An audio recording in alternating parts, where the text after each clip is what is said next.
Vendredi, que se passe-t-il, Ophélie? Y a rien, hein.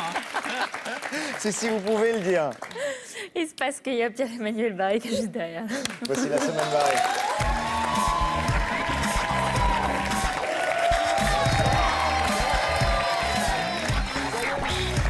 Ça m'excite quand tu dis que je suis juste derrière, comme ça.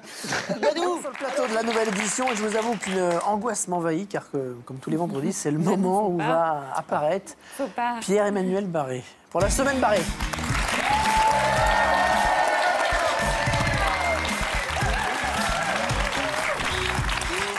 Bah, bravo, bravo, bravo. Bravo, un arabe qui réussit à la télé française et on le remplace. Hein. Ceci dit, belle réactivité de la production. Dimanche, un sondage donne le Front National en tête des intentions de vote aux prochaines élections. Lundi, Hervé remplace Ali. On ne pourra pas nous reprocher de ne pas être à l'écoute des Français. C'est dommage. Plouc. Regardez bien mon visage, regardez bien. C'est peut-être la dernière fois que vous le voyez. Tu sais ce que c'est, Sabadou? Tu sais ce que c'est? Ah, c'est juste un ticket de loterie. Non, non, c'est également mon passe pour que vous alliez tous bien vous faire enculer. Et ouais, mec, on est vendredi 13, j'ai joué à l'euro-million et j'ai bien l'intention de gagner et de me casser de cette émission de loser. Hein. C'est beau, comme je suis désolé, gros. J'ai pas pu venir la semaine dernière, j'étais malade, j'avais une grippe de fils de pute. Je toussais comme Nicolas quand il est en bonne santé. Je crachais tellement de sang que j'hésitais à sucer des pastilles ou à sucer des tampons. Alors, j'ai pas de certificat médical, mais j'ai ramené un mouchoir pour prouver ma bonne foi, regarde. Il y a du vert et du rouge. C'est magnifique, on dirait le drapeau du Maroc. Tiens, un cadeau. Hein, tu pourras courir place de la Bastille avec si un jour vous gagnez la Coupe d'Afrique des Nations. Non, je plaisante. Vous gagnerez jamais. Alors, ne fais pas attention, mec, avec la calache. C'est Oleg, mon garde du corps. Oleg, je te présente Ali. Ali. Non. Ali. Oh, ça va. Tranquille, il est avec nous, c'est un gentil, je le connais. Un gentil? Oui, on le répète tous les jours, ça y est, c'est la guerre, c'est le grand choc des civilisations. Tout le monde se méfie des musulmans. Musulmans. Ouais, non, ça va. Calme-toi. J'ai dit, je parle, j'ai dit le mot, j'ai dit juste, ok? J'ai dit, hein, on est à Canal+, ne t'en fais pas, les seuls musulmans, ils sont dans Homeland. Mais vous voyez, les gens ont peur, Ali. Ali. Oui, c'est lui, c'est lui. Ça va, calme-toi. Tranquille, excusez. C'est incroyable, ça. Je te l'ai présenté tout à l'heure. Essaye de te souvenir des gens, c'est important dans ton métier. Hein, t'as déjà départemental, tout le monde s'en fout. Un niveau prestige électoral, conseiller départemental, c'est juste au-dessus de délégué de classe. Hein. Alors, d'accord, hein, les mecs ont quelques missions. Ça va de la protection de l'enfance au versement du RSA, en passant par l'aide aux personnes handicapées, la gestion de restaurants scolaires, la culture et l'organisation des transports par autocar. Hein. Donc c'est vrai, hein, si vous êtes un enfant orphelin, tétraplégique, qui mange à la cantine et se fait violer par un oncle au chômage dans un bus en allant au musée, cette élection vous concerne directement. Hein. Mais moi, mec le feu, Badou, dans 3 minutes, je suis en vacances pour 10 jours et juste pour faire chier Hollande, je vais aller claquer mon pognon à l'étranger. Nique sa mère, la croissance française. Écoute mon nouveau répondeur. Bonjour, vous êtes bien sur le portable de Pierre-Emmanuel Barré, mais allez bien vous faire enculer. Il peut pas vous répondre, il claque sa thune au bord de la piscine avec une Ukrainienne.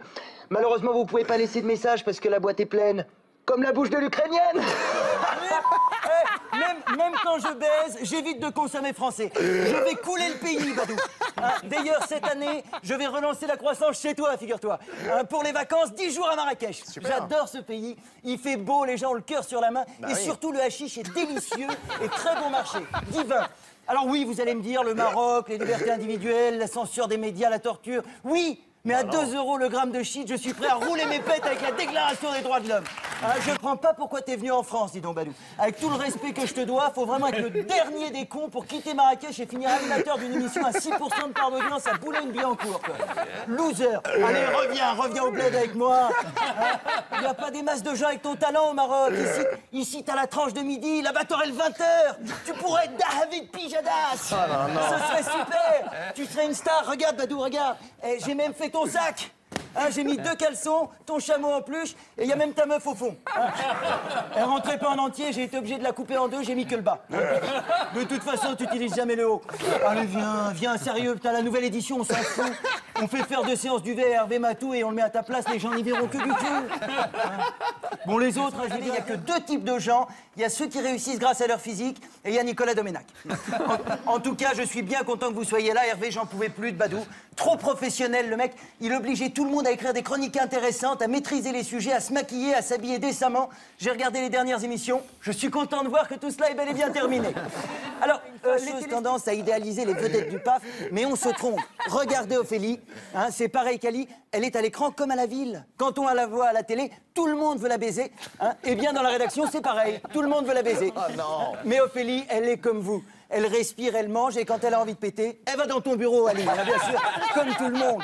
Et quand elle est dans sa petite Smart, Ophélie, et qu'il y a un feu rouge, elle fait quoi? Eh ben, elle fait comme tout le monde. Elle se met un doigt dans le nez, comme ça. Elle cherche. Oh là là. Et quand elle trouve un beau Mickey, elle le sort. Elle le roule et elle le balance dehors. Hein. Bon, là, elle se rend compte que la vitre n'était pas ouverte. Alors, elle récupère la petite boule comme ça sur le bout de son doigt. Elle ne sait pas quoi faire. Elle hésite. Finalement, avec l'autre main, elle ouvre la vitre. Elle essaie de jeter la petite boule comme ça. Hein. Alors, c'est difficile, ça colle. Elle est là, elle est comme ça. Elle voit pas que le feu est passé au vert. Et là, paf! Un 33 tonnes dans la gueule, elle s'écrase sur le pare-brise en même temps que la crotte de nez. Elle est défigurée en fauteuil et là, elle est vraiment comme tout le monde. Plus personne ne veut la baiser. Et oui, Ali. Le public jette sur nous le voile étoilé de la célébrité. Mais il est de notre devoir de nous désacraliser, chers téléspectateurs. Nous ne sommes pas immortels. Et Nicolas vous le prouvera sans doute avant la fin de l'année. Merci de m'avoir écouté.